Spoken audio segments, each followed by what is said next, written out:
Tafsir Munir, bahawa kezaliman yang disebut dalam ayat ini merujuk kepada setiap kejahatan, setiap kezaliman, setiap kemungkaran yang dilakukan pada bulan-bulan haram, antaranya bulan Rajab. Dosa yang dia dapat berlipat kali ganda berbanding ketika mana ia dilakukan pada bulan-bulan yang lain. Sama dan juga dengan setiap amalan, setiap ibadah, setiap kebaikan, kebajikan yang kita buat pada bulan-bulan haram, pahala yang kita dapat dilipat kali gandakan berbanding ketika mana dia dilakukan pada bulan-bulan ini. Ini jelas menunjukkan bahawa Rajab istimewa. Bulan Rajab ada kelebihan. Apa kelebihannya? Penggandaan pahala bagi setiap amalan yang kita lakukan. 2 rakaat salat sunat yang kita buat dalam bulan Rajab, iaitu bulan haram, dengan 2 rakaat salat sunat yang kita buat pada bulan yang bukan bulan haram dan bukan bulan Ramadan. Ramadan dia lebih lagi daripada bulan haram. Kita bandingkan Rajab dengan Syaban contoh. Salat sunat 2 rakaat Rajab dengan salat sunat 2 rakaat Syaban. Ada perbezaan tak? Ada perbezaan antara bulan itu, ada perbezaan. Satu bulan biasa, satu bulan haram. Kalau buat solat itu contoh dapat 20 pahala contohnya buat pada bulan Syaban. Boleh jadi buat pada bulan Rajab ini dapat berganda. Cuma berganda tak tahu apa. Fikiran kita ni berganda ni dah 20, dah 40. Tapi Quran punya berganda tu lain. Dia tak sama dengan gandaan matematik yang biasa kita belajar. Boleh jadi gandaan 2, dalam 10, dalam 100, dalam 1000, wallahualam. Tapi kita yakin dan percaya berlaku penggandaan kerana ia disuruh dalam.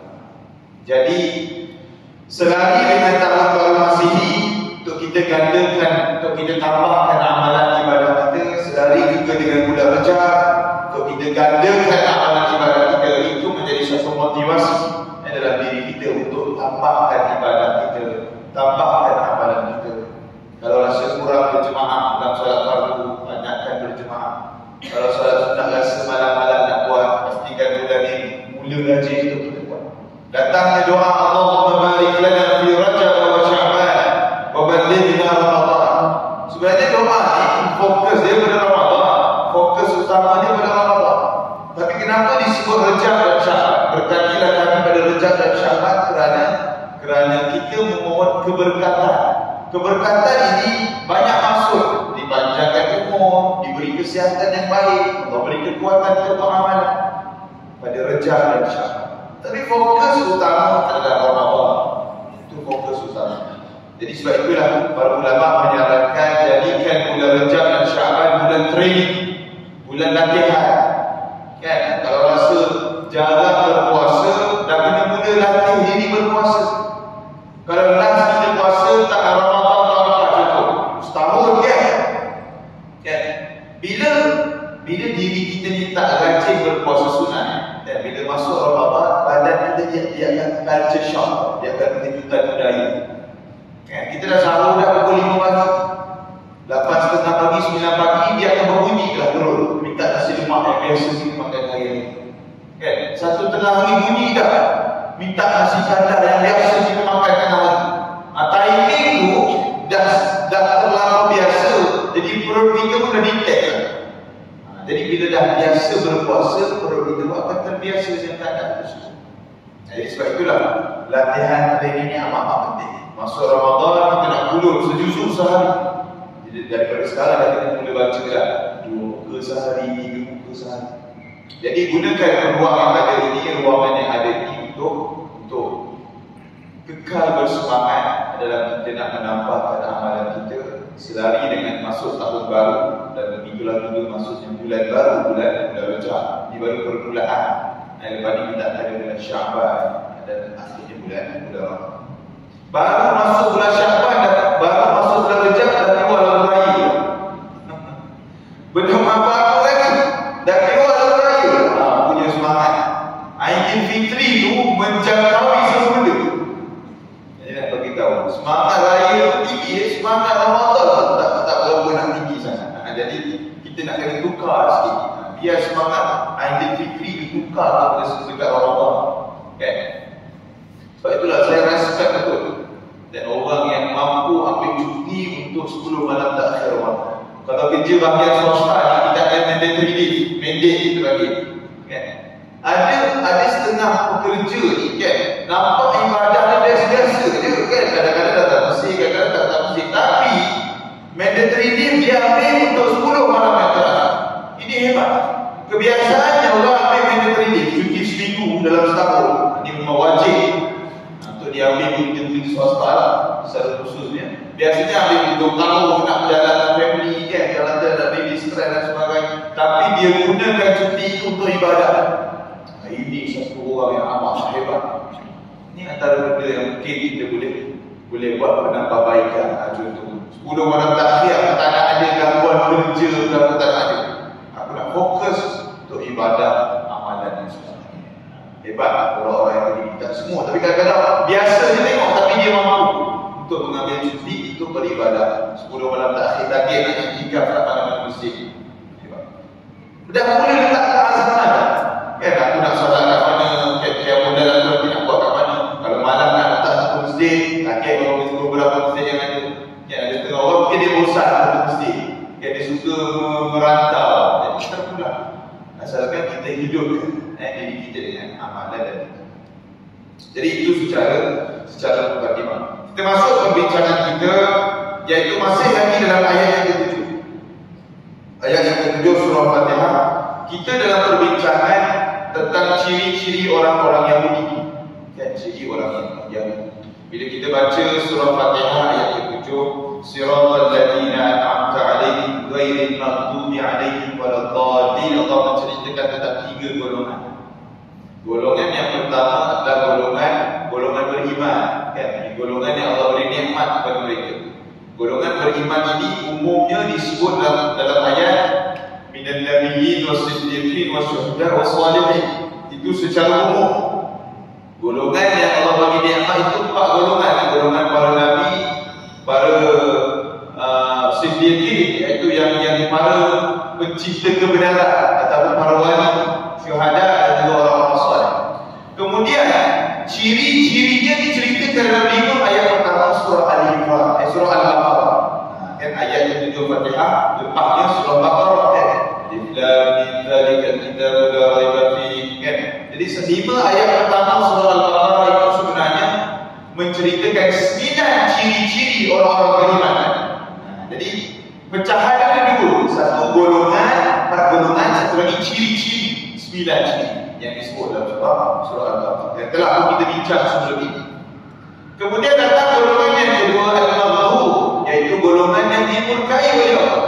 Kemudian datang golongan yang ketiga, Ad-Dallin, iaitu golongan yang sesat.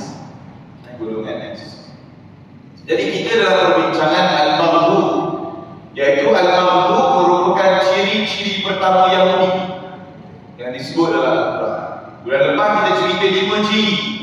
Yang pertama ciri Yahudi Al-Maghdub, iaitu golongan yang dimurkai. Yang kedua ciri Yahudi surah Al-A'raf, surah Al-A'raf ayat 82. Ingat saya 82, iaitu Yahudi amat keras permusuhannya dengan umat Islam. Amat keras permusuhannya dengan umat Islam. Kita boleh lihat sampai sekarang masih lagi berlaku pembunuhan demi pembunuhan di Palestin. Walaupun mungkin suasana itu dah tak macam dulu kan? Kita dulu semangat bermula 7 Oktober kan?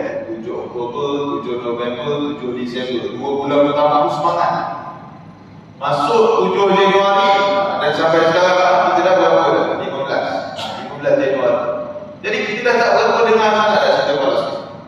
Bukan tak berapa dengar, orang dah tak berapa sembang sangat dah cerita Palestin. Akibatnya kenapa? Kerana dia dah berlarutan lama sangat.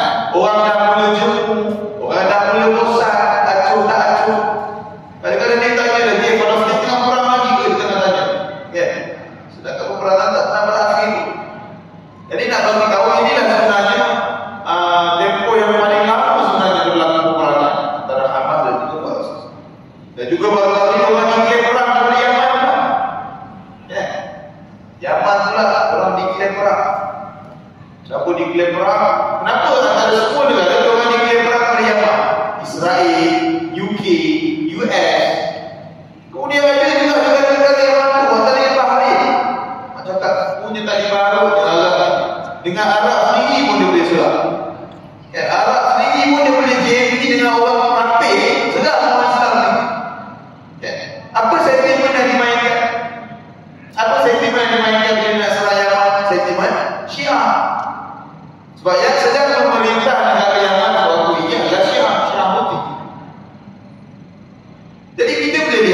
Sebenarnya perancangan yang memusnahkan negara Islam memang berjalan lancar, dibuat percaturan oleh orang-orang Arab dan Israel. Kita boleh tengok satu demi satu negara-negara yang hancur, negara Arab yang hancur. Kita boleh tengok perang Iran dan Iraq. Kenapa? Bila masa mula perang Iran dan Iraq? Bila berlaku revolusi Iran. Revolusi Iran dia bila berlaku, mereka punya negara republik yang Islam. Dia bukan republik yang biasa, tetapi republik Islam. Amalkan sistem syura dan sebagainya. Jadi Barat merasa terganggu dengan revolusi Iran. Dia tak boleh terima kalau ada negara-negara Arab, negara-negara Islam ini lebih mula menyaingi dia. Jadi sentimen yang dimainkan pada waktu itu pada sentimen Syiah. Perang Irak dengan Iran sentimen Syiah. Apa yang berlaku hari sekali? Dua-dua negara hancur, dua-dua negara tak boleh membangun. Siapa yang untung? Siapa yang tepuk tangan? Amerika yang tepuk tangan. Dia yang ambil, dia yang keuntungan ekonomi dan sebagainya. Satu persatu Syria, Mesir, Lebanon, Libya, dan kebanyakan negara-negara yang dihancurkan ini adalah negara-negara yang lantak dalam Israel. Muammar Gaddafi contohnya. Dia memanglah diktator dekat rakyat dia. Dia ni pelik sikit. Dia ni memanglah zalim dengan rakyat dia, tapi dia tak boleh terima penindasan yang berlaku dekat Palestin. Dia lantak dalam Israel. Jadi pemimpin-pemimpin beginilah yang menancap kedudukan Amerika dalam satu sudut, termasuklah Israel. Jadi sentimen Wahabi, Sufi, ni semua sentimen. Kita memang kita ada pegangan kita ada pegangan akidah kita, pegangan ahli sunnah wal jamaah kita. Kita tak setuju dengan fahaman Wahabi, kita tak setuju dengan fahaman Syiah. Kita tak boleh terima mereka ada kesesatan yang telah pun difatwakan oleh JAKIM, Majlis Agama Islam negeri-negeri dan sebagainya. Itu kita clear waktu.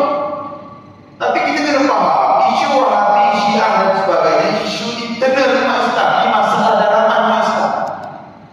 Yang berlaku apa dia? Amerika, dia menggunakan isu dalaman ini untuk merosakkan negara Islam, untuk menimbulkan peperangan sesama negara Islam. Ini yang masalah. Mereka